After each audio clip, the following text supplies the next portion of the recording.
Alhamdulillah Rabbil Alamin. Alhamdulillah al-Fatahil Alim alladhi arsyada man istafahu min ibadihi litta'allumi wa ta'alim wa ja'ala al-ilma sababan najati wal fawzi bizulfa 'inda al-malikil azim. Wassalatu wassalamu ala man arsalahu Allahu hadan ila siratal mustaqim wa ala alihi wa sahbihi al-faizin min suhbatihi wa tiba'ihi bil khuludi fi daril baqa'i wan na'im. Qala al-musannif rahimahullahu ta'ala wa nafa'ana bi'ulumihi wa bikum fid dharain amin. Faslun wat talaqu darban sarihun wa kinayatun.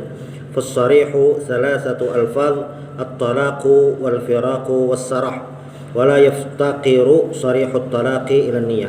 Qala al-musannif selanjutnya pembahasan kita daripada kitab At-Tadhhib fi adillati matan ghayah at-taqrib, bab tentang talak. Faslun wat talaqu darban.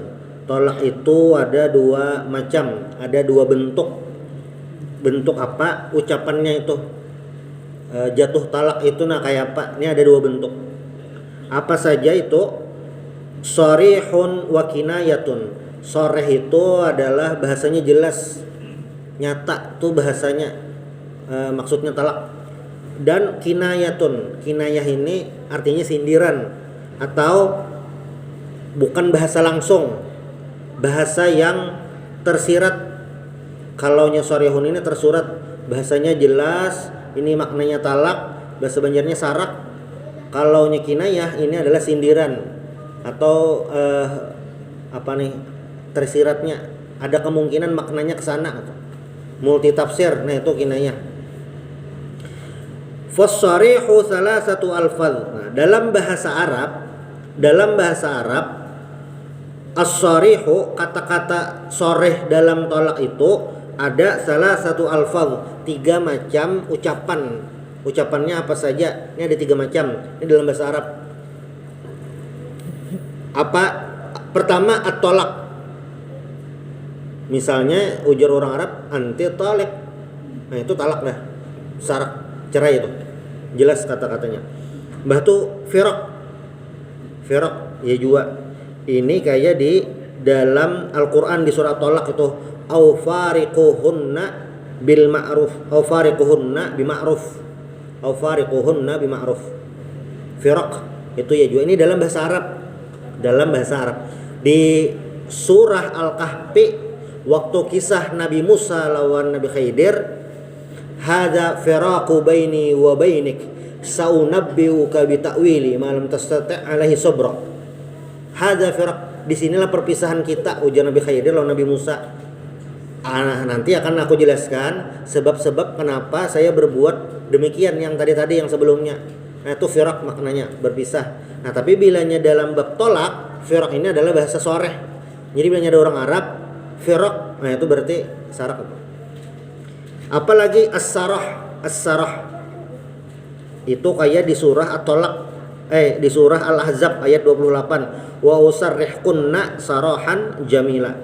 Ini tiga. Ini dalam bahasa Arab. Nah, wala yaftaqiru sarihut talaqi ila niyyah.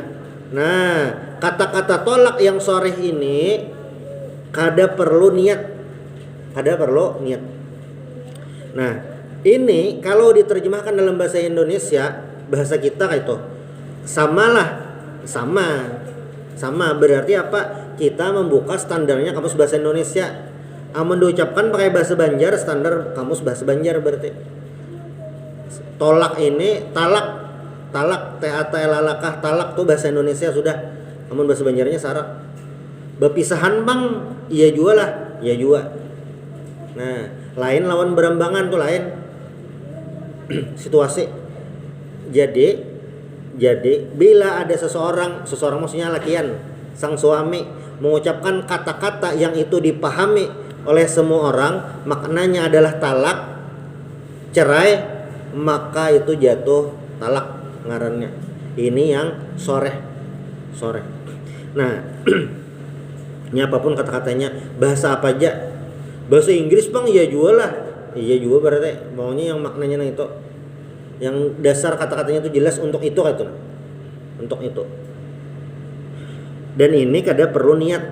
Jadi ada hal-hal yang berhubungan lawan agama, lawan syariat, tapi kada perlu niat dan itu terhitung sudah. Termasuk kata-kata talak nih. Jadi bilanya ada orang berucap, bepandir, kamu saya talak, walaupun kada ada niat apa-apa, itu terucap jatuh talak. Sama kayak menulis, kayak itu juga. Dasar menulis menuju untuk istri, ya juga. Pakai wakil bang, minta sampaikan, ya juga sama. Menwah ini bang, berarti mengetik di WA. Nah, makanya kata-kata talak ini kada kawa digaya-gayakan, gesan belulucuan kada kawa, karena ini adalah serius itu kata-katanya. Amun orang migo bang ya apa? Nah migo kada apa-apa, karena ininya kada sadar. Amun orang gila itu kan harus ditalaknya. Gila tuh ya benar. Mabuk bang, nah mabuk nih lain. Jadi mukallaf itu kan balik berakal. Ini semua hal yang berhubungan dengan hukum syariat dilakukan, ada beban. Tapi bilanya orang hilang akal itu ada dispensasi. Rumusnya kayak itu, standarnya kayak itu. Balik berakal wajib sembahyang.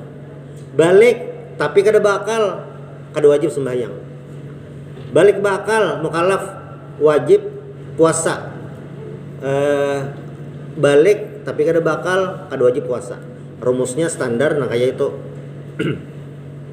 Nah, tapi dalam talak ini bila ada orang balik hilang akal, tapi hilang akalnya sebab karena mabuk, menginum topi miring, barang aja minum apanya, minuman alkohol.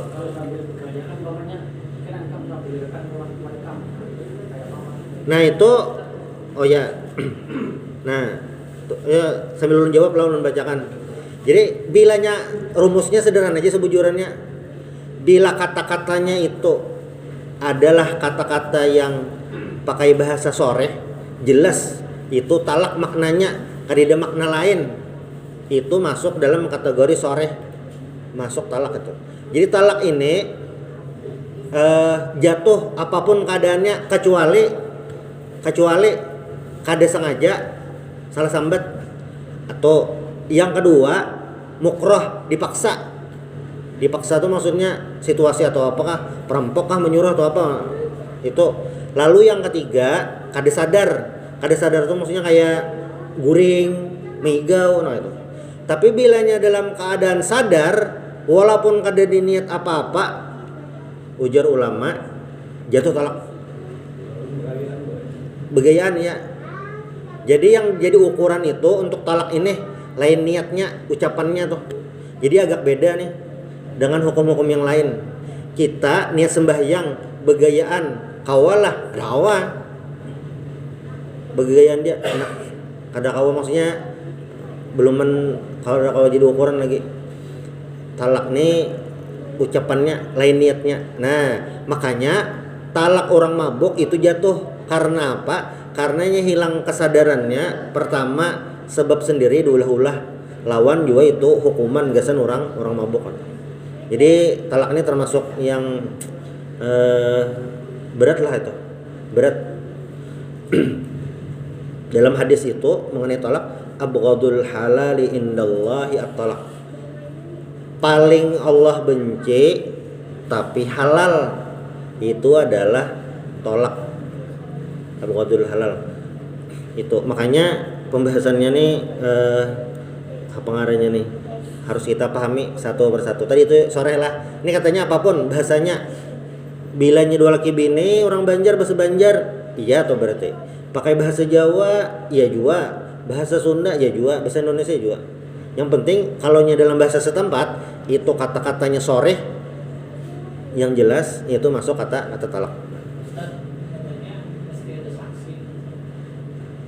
Nah, ya ini apa ngaranya nih dalam perkembangan hukum Indonesia. Nah, karena lain pulang kisahnya. Karena tuh lain pulang kisahnya itu. Itu yang standar kita di pengadilan. Itu. Bedanya apa loh ini? Jadi hukum itu kita di Indonesia lah. Hukum itu atau yang kita pelajari biasanya di kitab-kitab kuning itu yang hukum yang baku, yang sudah mentradisi itu.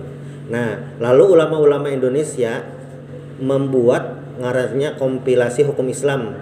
Bahasa sederhananya adalah fikih Indonesia itu. Berarti itu kayak apa jar yang pasnya? Nah, sebujurnya kompilasi hukum Islam ini mengadopsi hukum yang di kitab yang kita baca ini juga gitu. Kenapa? Karena menyesuaikan kondisi di wadah kita itu. Karena ada yang kadang awas 100% disamakan. Detail-detailnya kah itu karena kalau dilihat misalnya contohnya yang paling nyaman benar, paling sederhana yang nyaman benar. Selain tolak masalah warisan. Di dalam hukum waris di kitab mana aja yang bahasa Arab itu ada istilah harta gonung gini, ada. Bahasa Banjarnya tebulangkir, tegulagai, ada. Harta gonung ini ada. Nah, jadi istri itu dari harta warisan suami apabila suami memiliki anak 1/8. Suami memiliki anak dari anak manapun, anak yang istri tadi. Misalnya suami ini ngarannya masih yang ngaran semalam utuh. Nah, istrinya ngarannya Aloh Kaciput. Si utuh ini meninggal. Utuh ini bisi anak lawan bini lawan Aloh Kaciput nih. Maka Aloh Kaciput dapat 1/8 bilanya utuh meninggal. Atau si utuh ini kawinan Aloh Kaciput kada bisi anak, cuma utuh ini bisi anak lawan bini terdahulu, lawan Aloh Kariting anaknya si Ikung. Nah, itu cerai kan? Atau cerai mati. Maka si Aloh Kaciput ini tetap dapat 1/8 karena si suami bisi anak. Tuh rumusnya lah. Nah, si istri itu dapat 1/8 dari harta sang suami. Standarnya kayak itu. Nah, hukum di kita KHI itu membijaksanai dan itu mengadopsi hukum dari Datuk Kelampayan, ngarannya harta perpantangan adalah harta itu kada langsung dibagi, tapi dibagi 2 dulu dengan pemikiran bahwasanya orang kita mungkin kada seberataan. Cuma secara umum orang kita di Indonesia ini suami istri itu dalam bekerja begawe mencari duit itu bekerja sama, terutama gawean-gawean yang kada ada pembagiannya. Contoh bahuma rancak bisa bimbayan 2 laki bini, apalagi berjualan di pasar tokonya nang itu 2 laki bini menjaga. Nah, yang bilanya harta yang nyata bergabung nang kayak ini yang sederhananya lah, karena perkembangannya itu lain pulang. Nang kayak ini kayak apa? Itu kan hartanya harta bersama. Jadi harta itu misalnya peninggalan suami 100 juta, lain 100 juta langsung dibagi, kada. Bagi 2 dulu, 50 juta khusus untuk istri karena partner kerja itu, dianggap partner kerja. Nah, lalu 50 jutanya hanya dibagi. Jadi si istri selain dapat yang bagian setengah 50 juta berdahulu, dapat 1/8 lagi dari 50 juta itu. Nah, ini contoh. Kita cari di kitab bahasa Arab Paraid kada tamu, karena itu memang ijtihad salah satunya.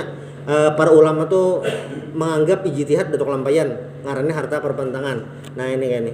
Berarti jar belain lah kita, karena memang hukum fikih ini kondisional. Sama kayak kejadian di Gaza lawan di sini. Kita semalam membahas tentang sembahyang jenazah. Sembahyang jenazah itu bab bilanya jenazahnya seikung 2 ikung. Ini yang di Gaza jenazahnya ribuan sekali meninggal, pahadangan takbir itu bisa 100 meninggal. Ini kita takbir menyembahyangkan nih Allahu Akbar, di luar tuh 100 sudah meninggal. Kada kawa lambat, kelambatan dimandi bisa bau macam-macam. Nah, ini ijtihadnya lain sudah.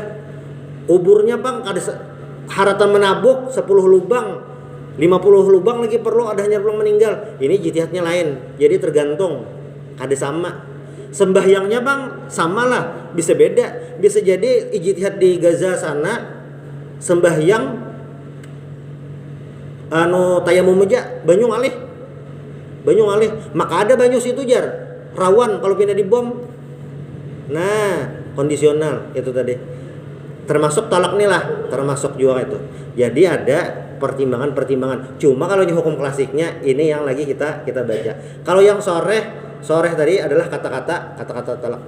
Jadi kayak apa bagusnya? Memang bagusnya kita perlu konsultasi itu konsultasi. Jadi kada orang ini. Yang jelas hal-hal yang ada kemungkinan ke sana kita hindari, jangan sampai salah. Jangan sampai salah takon kata. Yang ini masalah krusial, kita salah takon. Nah, jawabannya ini dimualih.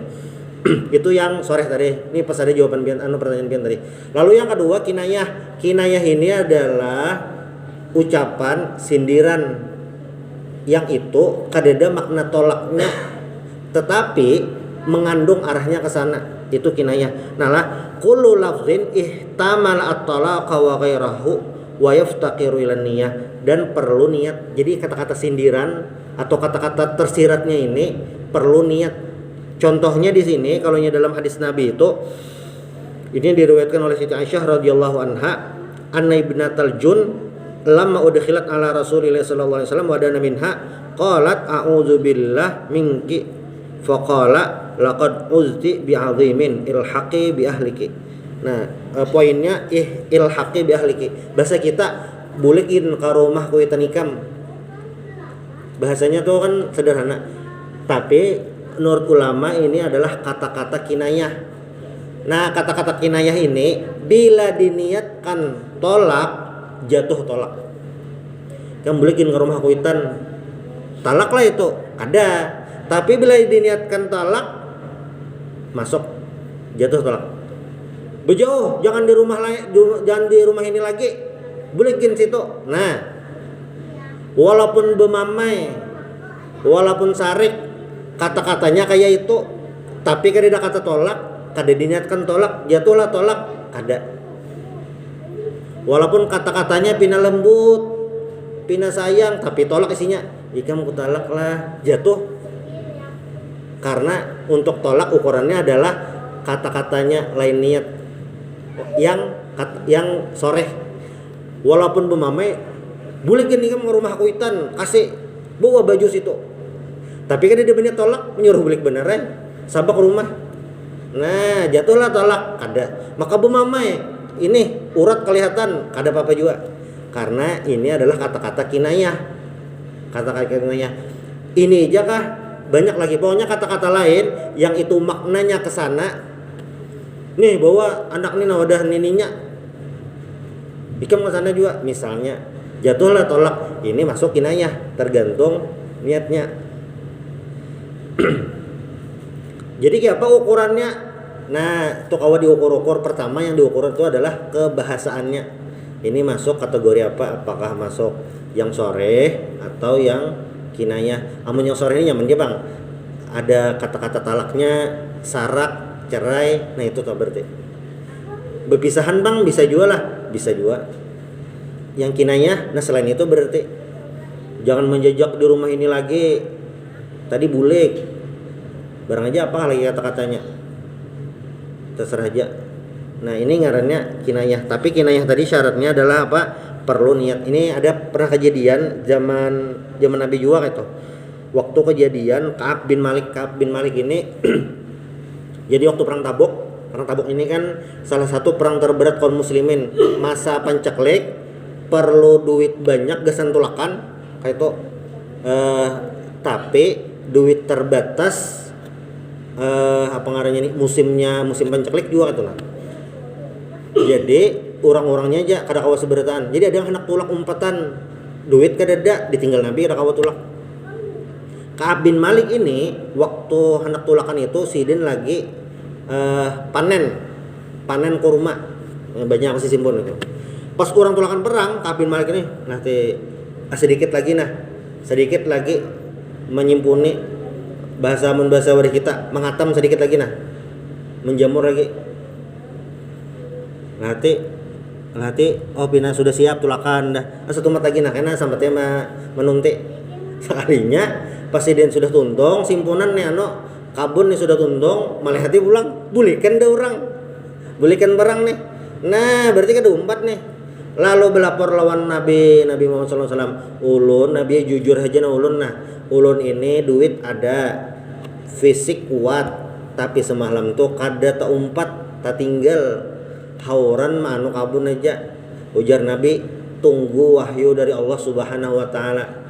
Lalu turun ayat, berat bang nih anunya, sanksinya adalah Ka'ab bin Malik ini kada boleh dipandiri oleh seluruh kaum muslimin, kurang lebih ada 40 atau 50 hari.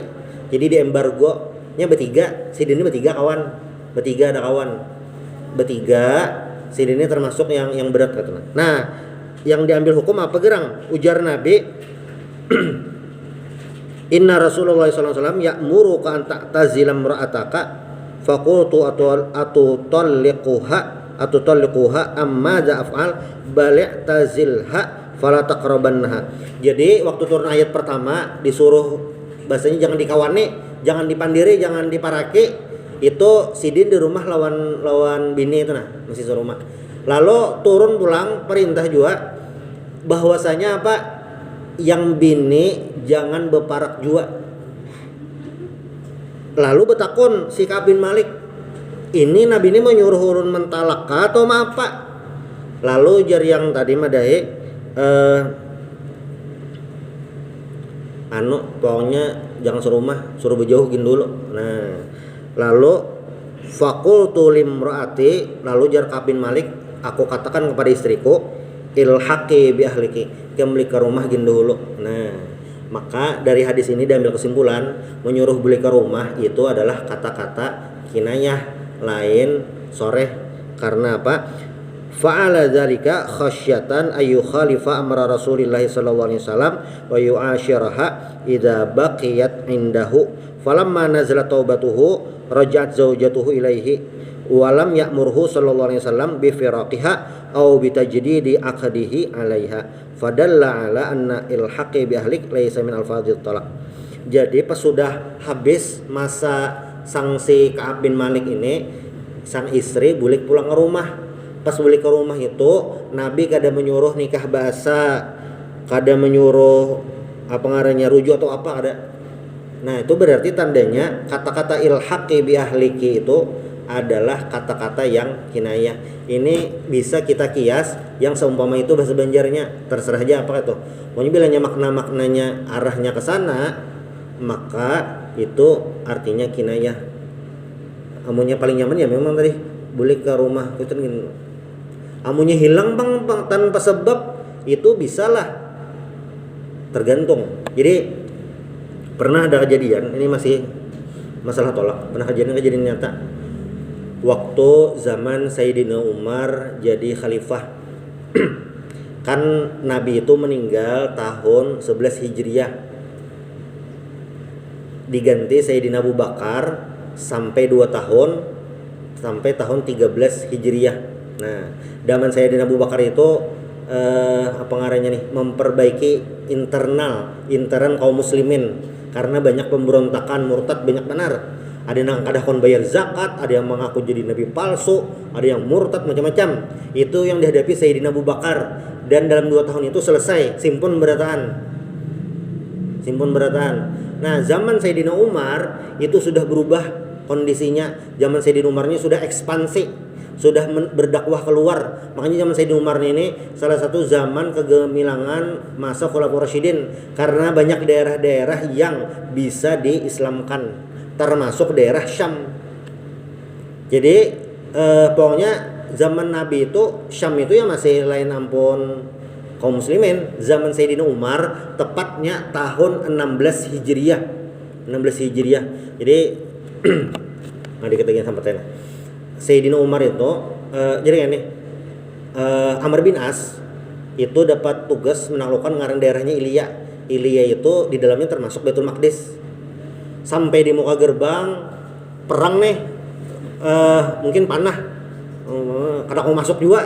Temboknya dulu tuh kota tuh pakai temboknya tinggi, orang masuk. Nah, walhasil ada ngarannya pemimpin di Baitul Maqdis itu Betrik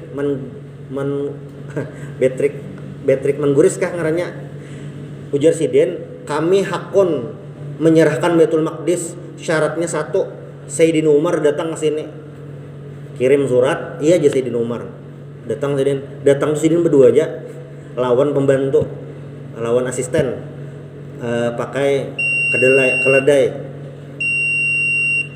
Bergantian, bilanya Sidin di atas pin uyuh asisten, Sidin tukang tarik. Bilanya uyuh bergantian pulang. Pas giliran sampai di Baitul Maqdis, park sampai, itu giliran Sayyidina Umar tukang tarik, yang asisten di atas. Turun jauh. Oh, pasti di atas tuh Sayyidina Umar. Sampai di situ, pian Sayyidina Umar lain yang tukang tarik dia. Bergantian. Saking tawadunya Sayyidina Umar. Sampai di Baitul Maqdis, dibuka Baitul Maqdis ini kuncinya tuh nah. Berjalan Sayyidina Umar beli lihat. Aku nak sembahyang nah. Jar bahasanya tuh pendeta lah. Rahibnya, ayo sembahyang di sini jar, di gereja nih di Sayyidina Umar. Jangan, kayaknya belinya aku sembahyang di sini, gereja pian ini diubah jadi masjid, di lain aja yang tempat nyaman ulah masjid, tempat lain lalu dibangun Sayyidina Umar. Nah, dari 16 Hijriah itu di tangan kaum muslimin terus sampai sekitar tahun 600-an. Amun Masehinya itu tahun 1099, kita tahun 2023. Tahun 1099 waktu itu kaum muslimin itu masa dinasti Abbasiyah banyak perang internal antara kaum muslimin perang. Nah, kaum Salib itu menaklukkan Baitul Maqdis. Berapa tahun Baitul Maqdis itu di bawah pasukan Salib? Sekitar 88 tahun. 88 tahun. Lalu ditaklukkan oleh Salahuddin Al-Ayyubi. 88 tahun dikuasai pasukan Salib. Nah, imbah ditaklukkan Salahuddin Al-Ayyubi itu di tangan kaum muslimin dinasti Abbasiyah, lalu Turki Utsmani. Nah, lalu pas perang dunia kedua, nah Turki Utsmani itu kalah, lalu itu diserahkan kepada Inggris. Makanya tahun 1948 itu ada di tangan kaum muslimin lagi sampai hari ini. Yang Palestina tadi. Nah, di zaman Sayyidina Umar itu, waktu Sayyidina jadi khalifah, pernah ada kasus nang laki hilang. Kadede di rumah. Bebini basah kasih ini enggak tahu. Pokoknya yang istri belapor ke Sayyidina Umar. Sayyidina Umar laki ulun hilang. Berapa tahun? Riwayatnya macam-macam. Ada beberapa tahun mendakan. Cuma yang bertulis angka tuh kurang lebih 4 tahun. Bahari kan kada kayak ini. Kita orang hilang WA, kalau di Hambur, di Instagram, pengumuman di radio, di TV, macam-macam kawa kita ditempel di tawing masjid kah? Kawaja. Dahulu kan kawa. Hilang Sayyidina Umar laki ulun. Dah. Lalu ujar Sayyidina Umar ikam dianggap pernikahannya sudah selesai. Ibila imbah habis masa iddah kawa kawin pulang. Habis masa iddah binian tadi kawin pulang. Sudah kawin bahasa nih. Sakanya nang laki pertama tadi datang lalu pas datang tadi mengatok ke rumah. Assalamualaikum, manya buka. Waalaikumsalam. Pian kak? Ini siapa? Ikam siapa? Wah, nang laki hanyar di rumah. Wananya kenapa ikam kawin bahasa kah? Injil kawin bahasa. Pian bang ada mau ada mentalak jar. Nah, lalu dilaporkan lawan Sayyidina Umar. Jar Sayyidina Umar, kamu kemana hilang nih lah, lawas dicari sudah hilang lawas benar 4 tahun kurang lebih lah, ada dia hilang kemana. Lalu lakian tadi berkisah ulun Sayyidina Umar ini nih lain berhilang, lain tulak tajun kemana ada. Ulun pas berjalan di pinggiran kota Madinah sakalinya istahwat nil jin, ulun diculik jin. Imbah diculik jinnya itu yang menculik itu jin kafir. Nah, lalu ulun jadi sandra di alam jin ini, nah jadi sandra. Imbah diculik jin, lawas tuh ulun jar di alam jin, lawas diculik jin mangannya di sandra. Imbah diculik jin, lawas. Sekalinya pas di alam jin lah terjadi perang antara jin kafir lawan jin muslim. Ini sama kayak kita juga jin tuh. Lalu apa? Jin muslim yang menang. Lain menang lawan Maroko pang tuh kayaknya hari Kamis. Nah, Imba jin muslim itu menang, lalu jin muslim tadi menawari, kayak apa pian hendak tetap berdiam di sini kah atau balik ke dunia manusia? Nyata aku balik. Bapak kok diam di alam jin gini? Baik balik. Lalu balik kalau diantarakan lah. Mungkin ada lawangnya gitu. Pas balik, nah ya belakang saya di Umar. Wow, jadi Umar kayak itu kayak kam diculik jin. Lalu diputuskan bahwasanya pernikahan yang pertama itu belum batal. Yang kedua ini yang kadesah kayak itu. Jadi ikam yang laki pertama lah di bandiri Sayyidina Umar. Ikam ini terserah aja hendak bebulik karena pernikahan ikam belum batal lagi, belum habis kayak itu. Atau sampai sini aja. Nah, terserah aja nih. Lalu jangan laki hilang tadi juluk jin. Ulun Sayyidina Umar sampai di sini aja. Itu biar aja nyalon laki hanyar. Ulun mencari bini hanyar gin pulang. Nah, itu. Nah, kira-kira sampai sini insyaallah ini kita sambung lagi di pertemuan berikutnya. Minta halal minta ridha. Subhanallah bihamdik asyhadu an la ilaha illa anta astaghfiruka wa atubu ilaik. Al-Fatihah.